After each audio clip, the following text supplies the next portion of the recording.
ГСП онлайн. Городские новости сейчас.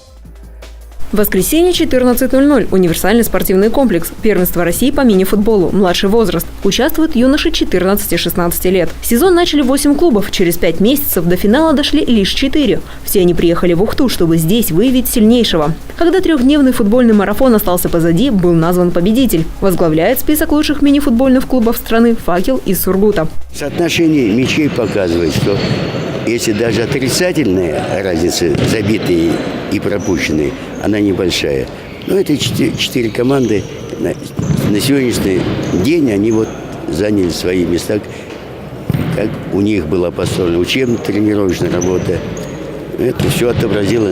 По итогам упорных матчей Ухта оказалась на 4-м месте, на 3-м Ишим Тюмень. Серебро достается команде Алмаз Алроса из города Мирный. Тройку победителей награждают медалями, дипломами и кубками. Кроме того, отмечают 5 лучших игроков. Среди вратарей отличился Максим Ковалевский из Ухты.